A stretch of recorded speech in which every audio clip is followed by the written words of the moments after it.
दिल्ली में गिरफ्तारी।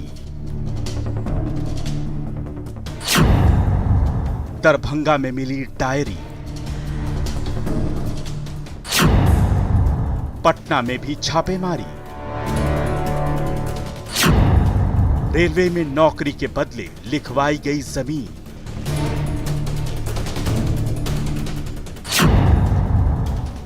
लालू के हनुमान भोला पर सीबीआई का शिकंजा। हेमा के मुंह बोले भाई हृदयानंद पर भी फंदा।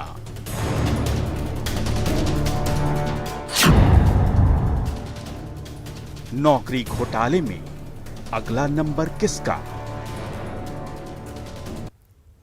तो लालू प्रसाद के हनुमान पर आज सीबीआई ने पूरी तरीके से शिकंजा कस दिया है। हम बात कर रहे हैं लालू प्रसाद के बेहद करीबी भोला यादव की। पूर्व रेल मंत्री लालू प्रसाद के ओएसडी रहे भोला यादव को एक रेलवे कर्मचारी के साथ जमीन के बदले नौकरी घोटाले मामले में सीबीआई ने गिरफ्तार कर लिया। कोर्ट में पेशी के बाद दोनों को 2 अगस्त तक सीबीआई ने रिमांड पर ले लिया है।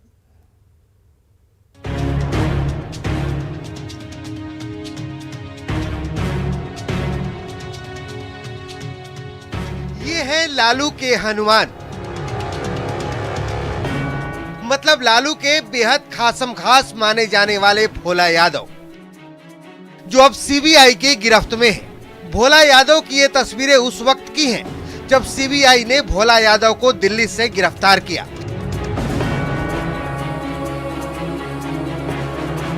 इस तस्वीर में आपको भोला यादव के पीछे नीली शर्ट में एक और शख्स दिखाई दे रहा है। इस शख्स का नाम है हृदयानंद चौधरी। इसे भी सीबीआई ने दिल्ली से गिरफ्तार किया। हृदयानंद पर नौकरी के बदले जमीन देने का आरोप है। भोला यादव और हृदयानंद चौधरी 2 अगस्त तक सीबीआई की रिमांड पर रहेंगे। सीबीआई ने 10 दिनों की रिमांड मांगी थी, लेकिन कोर्ट ने 1 हफ्ते की रिमांड को ही मंजूरी दी। के द्वारा एक बड़ी कार्रवाई को अंजाम दिया गया और इस मामले में लालू प्रसाद के बेहद करीबी भोला प्रसाद और हृदयानंद चौधरी को गिरफ्तार किया गया है। लेकिन अब इस मामले में अब लालू प्रसाद यादव की छोटी बेटी हेमा यादव भी अब जांच एजेंसी के रडार पर आ गई है। रिमांड पर लेकर सीबीआई भोला यादव और हृदयानंद चौधरी से क्या जानना चाहती है और इनका नौकरी के बदले जमीन वाले स्कैम से क्या संबंध है, उसे भी जानिए। दरअसल भोला यादव पूर्व विधायक और एमएलसी रह चुके हैं। भोला यादव बहादुरपुर के पूर्व विधायक रह चुके हैं। आरजेडी के मौजूदा महासचिव हैं। 2004 से 2009 तक लालू यादव रेल मंत्री थे, तब भोला यादव उनके ओएसडी हुआ करते थे। अब हृदयानंद चौधरी के बारे में जान लीजिए। हृदयानंद चौधरी रेलवे का कर्मचारी है। नौकरी के बदले जमीन देने का आरोप है। हृदयानंद चौधरी पर हेमा यादव के नाम जमीन देने का आरोप है। हेमा यादव लालू प्रसाद की बेटी है। दरअसल 2004 से 2009 के बीच लालू प्रसाद यादव केंद्रीय रेल मंत्री थे। आरोप है कि यूपीए की सरकार में रेल मंत्री लालू प्रसाद यादव के कार्यकाल में रेलवे में भर्ती को लेकर घोटाले हुए थे। इन भर्तियों में नौकरी लगवाने के बदले आवेदकों से जमीन और प्लॉट लिए गए थे। इसी मामले में भोला यादव और हृदयानंद चौधरी की गिरफ्तारी हुई है। दिल्ली से न्यूज़ 18 के लिए शंकर आनंद की रिपोर्ट।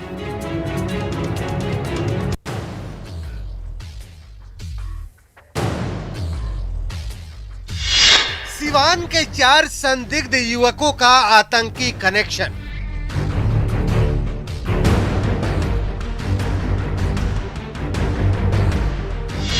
बिहार से बना रहे थे जम्मू कश्मीर का टेरर प्लान।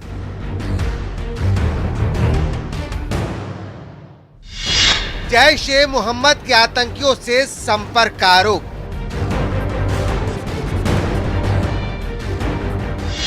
लश्कर-ए-मुस्तफा के लिए काम करने का आरोप। एनआईए खंगाल रही चारों संदिग्धों के रिकॉर्ड। गृह मंत्रालय ने बिहार पुलिस को लिखा पत्र।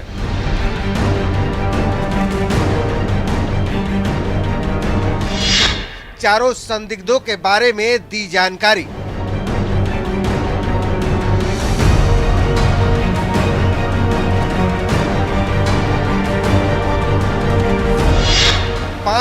के अंदर मांगी गई जांच रिपोर्ट। सिवान के 4 युवकों का आतंकी कनेक्शन सामने आया है। केंद्रीय गृह मंत्रालय ने राज्य को पत्र लिखकर चारों संदिग्धों के बारे में जानकारी दी। पत्र में बताया गया है कि ये सभी जैश ए मोहम्मद और लश्कर ए मुस्तफा के लिए काम करते हैं। 5 दिनों में इन सभी की जांच कर रिपोर्ट देने को कहा गया है।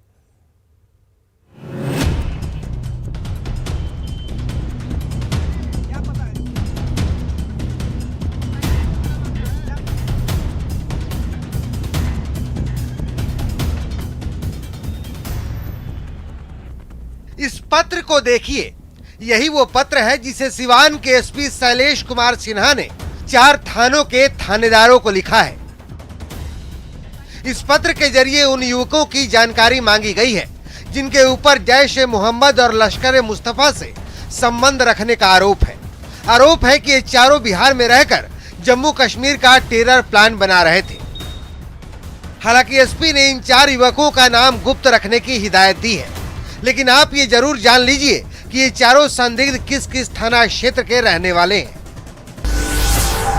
ये चारों संदिग्ध युवक महाराजगंज थाना क्षेत्र, पंचरुखी थाना, बसंतपुर थाना और बड़हरिया थाना इलाके के रहने वाले हैं। इस आरोप के अलावा इन चारों युवकों पर अलग अलग थानों में भी मामले दर्ज हैं।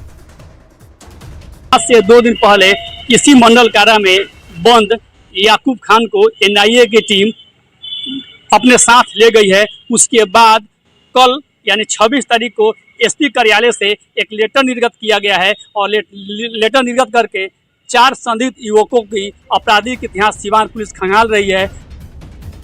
दरअसल ये जानकारी गृह मंत्रालय ने एक पत्र के जरिए सिवान एसपी कार्यालय को भेजी थी, जिसमें इन 4 युवकों का जिक्र है। जिसके बाद सिवान एसपी ने 4 थाने की पुलिस को पत्र लिखकर अलर्ट किया और 5 दिनों के अंदर जानकारी मांगी। पचरुखी, बसंतपुर, बड़हरिया और महाराजगंज के ये चारों युवक हैं जो संदिग्धता को लेकर इनके आपराधिक इतिहास पुलिस खंगाल रही है। अब जिसको लेकर सिवान एसपी इन 4 थाना अध्यक्षों को अलर्ट कर दिए हैं और इन चारों युवकों को आपराधिक इतिहास मांगा जा रहा है। दरअसल ये खुफिया जानकारी सामने आई थी कि आतंकी संगठन बिहार के बेरोजगार युवकों के जरिए हथियारों की सप्लाई का खेल खेल रहे हैं। इसी को देखते हुए 25 जुलाई को ही एनआईए की टीम ने सिवान मंडल कारा में बंद बसंतपुर थाना क्षेत्र के याकूब खान को कोर्ट में पेश किया और अपने साथ लेकर चली गई थी। कहा जा रहा है कि याकूब आतंकी कनेक्शन से जुड़े कई खुलासे कर सकता है। एनआईए की टीम इनकी पूरी हिस्ट्री खंगाल रही है, लेकिन याकूब के बाद इन 4 संदिग्धों पर आतंकी कनेक्शन के आरोप ने सुरक्षा बलों की टेंशन बढ़ा दी है। न्यूज़ 18 के लिए सिवान से मृत्युंजय कुमार की रिपोर्ट। मोतिहारी में अपराधियों ने उत्तर बिहार ग्रामीण बैंक से 1,02,000 रुपए लूट लिए। 2 नकाबपोश अपराधियों ने लूट की वारदात को अंजाम दिया। दोनों बैंक में घुसे और हथियार के बल पर कर्मचारियों को धमकाते हुए रुपए लूट लिए। घटना चकिया के गवनद्वार गांव की है। बैंक में घुसते ही लुटेरों ने कैशियर से मारपीट शुरू की और काउंटर के पास सेफ में रखे हुए रुपए लूटे। लूट की ये वारदात सीसीटीवी में कैद हो गई और बैंक मैनेजर ने बताया है कि बैंक से निकलते समय अपराधियों ने दहशत फैलाने के लिए फायरिंग भी की।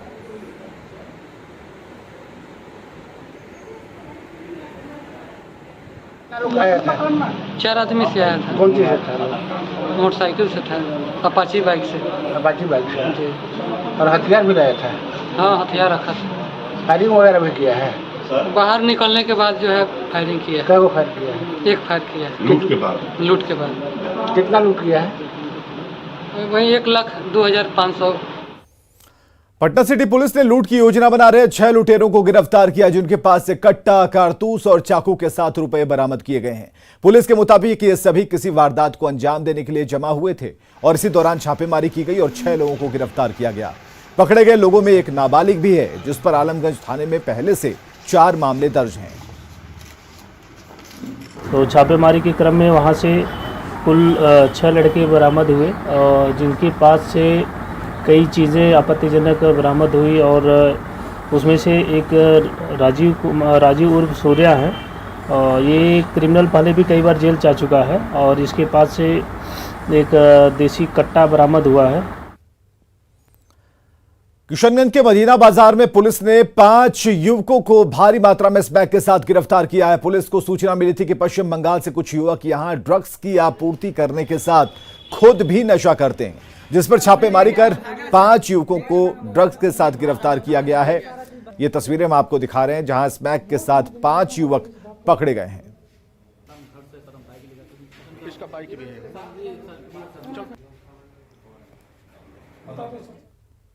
शराबबंदी वाले बिहार में धड़ल्ले से शराब की तस्करी हो रही है। शराब बरामद की जा रही है। गोपालगंज में हजारों लीटर देसी और विदेशी शराब को नष्ट कर दिया गया। इस दौरान 3000 लीटर से ज्यादा शराब नष्ट की गई। गोपालगंज में छापेमारी में जब्त की गई शराब की बोतलों को जेसीबी चलाकर नष्ट कर दिया गया। पुलिस ने पिछले दिनों हथुआ अनुमंडल के अलग अलग थाना क्षेत्र से शराब तस्करों के खिलाफ बड़ी कार्रवाई की थी। इसमें हजारों लीटर देसी और विदेशी शराब जब्त किया गया था। इसके बाद अब कानूनी प्रक्रिया के तहत जब्त शराब की बोतलों पर बुलडोजर चलवा दी गई। मद्य निषेध विभाग के अधिकारी और मजिस्ट्रेट की मौजूदगी में सबिया हवाई अड्डे में 3260 लीटर देसी और विदेशी शराब पर जेसीबी चलाया गया। नष्ट किए गए शराब की कीमत करोड़ों में बताई जा रही है। बता दें कि शराबबंदी अभियान को सफल बनाने के लिए पुलिस उत्तर प्रदेश के सीमावर्ती इलाकों में लगातार छापेमारी की कार्रवाई कर रही है। इसका नतीजा है कि भारी मात्रा में अवैध शराब को जब्त कर उसे जेसीबी से नष्ट कराया गया। पुलिस की इस कार्रवाई से शराब माफियाओं में हड़कंप है। एसपी आनंद कुमार का कहना है कि गोपालगंज में शराब तस्करों को पनाह नहीं दी जाएगी। पुलिस लगातार अभियान चलाकर शराब तस्करों के खिलाफ कार्रवाई करेगी। नौकरी दिलाने के नाम पर ठगी करने के आरोप में गिरफ्तार डॉक्टर नलिन कुमार सिन्हा को कोर्ट में पेश किया गया, जिसके बाद उन्हें न्यायिक हिरासत में भेजा गया है। डॉक्टर नलिन सिन्हा पर पूसा एग्रीकल्चर यूनिवर्सिटी में नौकरी दिलाने के नाम पर रुपए लेने का आरोप लगाया गया है।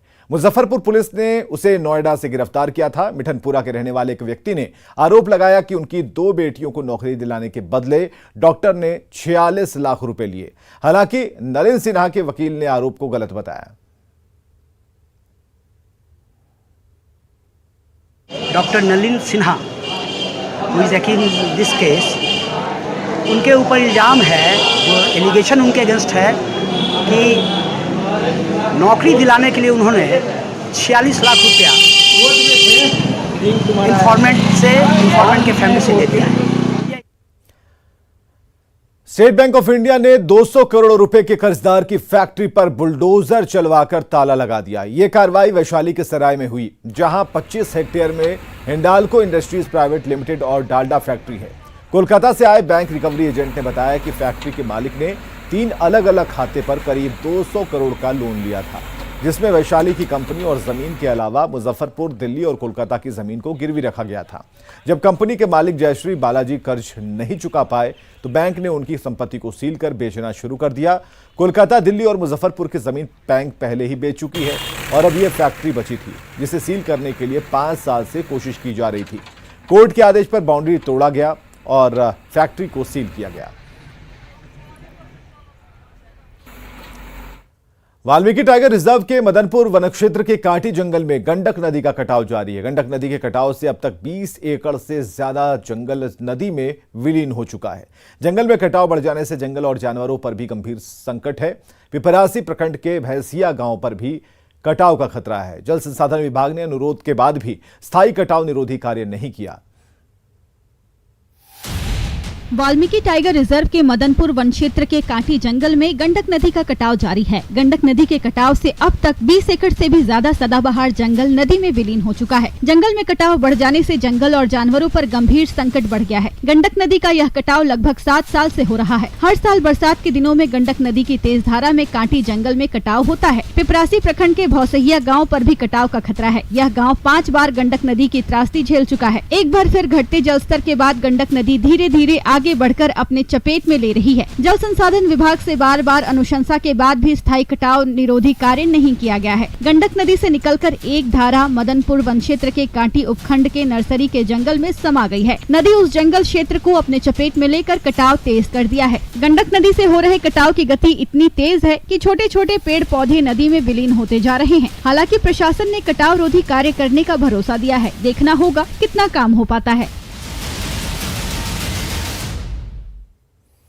और पटना से बड़ी खबर है, जहां एटीएम से 8.5 लाख रुपयों की चोरी हो गई। बड़ी खबर इस वक्त हम आपको बता रहे हैं राजधानी पटना से, जहां एटीएम से 8.5 लाख की चोरी हुई है। पटना के बेली रोड स्थित ये एटीएम है, जहां से 8.5 लाख रुपए की चोरी हुई है। ये तस्वीरें हम आपको दिखा रहे हैं राजधानी पटना से। एक बड़ी खबर हम आपको बता रहे हैं, आईडीबीआई बैंक के एटीएम से दिन दहाड़े चोरी हुई है और पटना के बेली रोड स्थित ये आईडीबीआई बैंक का एटीएम है और इसी एटीएम से 8.5 लाख रुपयों की चोरी हुई, दिन दहाड़े चोरी हुई। कैसे चोरी हो गई इसका पता फिलहाल नहीं चल पाया है, लेकिन सूचना यह है कि 8.5 लाख रुपए इसी आईडीबीआई के एटीएम से चुरा लिए गए हैं और ये चोरी दिन दहाड़े हुई है। तो बड़ी खबर इस वक्त की राजधानी पटना से।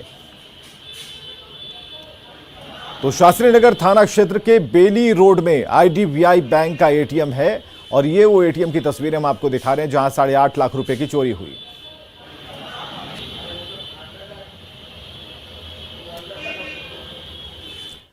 बक्सर में मौनी बाबा अपने शिष्यों के साथ जलाभिषेक करने के लिए भूप पर यात्रा पर हैं। बाबा बक्सर से गंगा जल लेकर ब्रह्मपुरा धाम के लिए निकल चुके हैं और इनकी ये यात्रा बक्सर पटना 4 लेन पर चल रही है। लोग इन्हें देखने के लिए रुक रहे हैं, आशीर्वाद ले रहे हैं। बाबा जन कल्याण के लिए अपनी ये यात्रा पिछले 15 साल से सावन के मौके पर कर रहे हैं। जायजा लिया बक्सर संवाददाता पुष्पराज ने। जन कल्याण के लिए पिछले 15 वर्षों से मौनी बाबा की एक अनोखी यात्रा, जिसे कहते हैं भूपरी यात्रा। भूपरी यात्रा बाबा का पिछले 15 वर्षों से लगातार बक्सर से हर सावन के महीने में चलता है। आप देख सकते हैं कि बाबा का ये काफिला है। बाबा पूरे सो करके भूपरी के माध्यम से तकरीबन 45 से 50 किलोमीटर की यात्रा पूरी करते हैं। ये बाबा का दृश्य है। बाबा अपने भक्तों के साथ हर सावन के महीने में पिछले 15 वर्षों से भूपरी करके बाबा ब्रह्मेश्वरनाथ मंदिर पहुंचते हैं। लोगों में उत्साह है, जो लोग भी देख रहे हैं वो बाबा के दर्शन के लिए यहाँ रुक रहे हैं। बाबा बता दें कि बाबा ब्रह्मपुर के ब्रह्मेश्वरनाथ मंदिर में भगवान शिव को जल चढ़ाएंगे और यात्रा इनकी चल रही है। पुष्पराज, न्यूज़ 18 बक्सर। और खबरें लगातार जारी हैं, बने रहिए हमारे साथ।